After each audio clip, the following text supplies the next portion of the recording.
মোটামুটি গাড়ির chain sprocket এক সাইড কমপ্লিট, আরও কিছু টুকিটাকি কাজ আছে।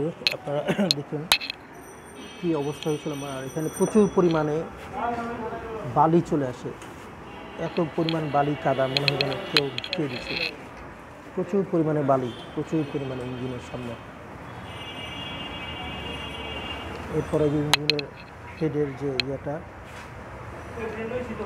হেডের আপনার এখান থেকে ইঞ্জিন অয়েল লিক করতো, হেডের যে গ্যাসকেট যে রাবারটা সেইটা নিয়ে আসছি।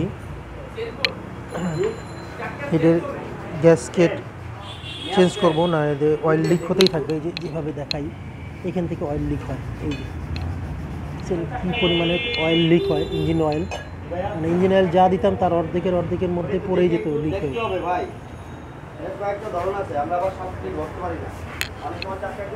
ইঞ্জিন অয়েল কী পরিমাণে লিক করছিল আমার। পরবর্তীতে হীরাবি বললো যে এটা উপরে যে গ্যাসকেট রাবার যেটা হয় ইঞ্জিন হেডের উপরে রাবার, সেটা চেঞ্জ করতে। এই যে ইঞ্জিনের হেডের যে ইয়াটা অবস্থা কী পরিমাণে ময়লা জমেছে। এটাই হচ্ছে সেই ইঞ্জিনের গ্যাসকেট রাবারটা আর কি, বাজাজ ব্র্যান্ডের। এটাই আর কি চেঞ্জ করবো। দেখা যাক কয়দিন চলে, কি বিষয় আশয়। আর ট্যাপেরটা অ্যাডজাস্ট করে নিতে পারলে আরও ভালো হবে। ইঞ্জিন অয়েল যা ছিল তার থেকে লিকেজ করে পড়তে এই অবস্থা আপনারা দেখতে পাচ্ছেন। এইখান থেকে ইঞ্জিন অয়েল লিক করতো।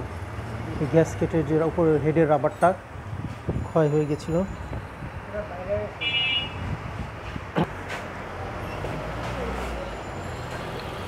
এখানে চেন লকটা দেওয়া হচ্ছে।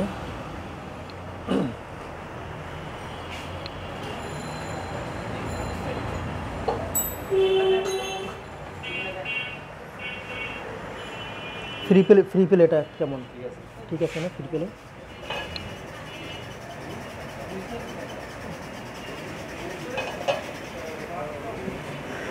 মারাত্মক পরিমাণে ময়লা কাদা দেখা যাচ্ছে, জমে একেবারে হার্ড হয়ে আছে জায়গাটা।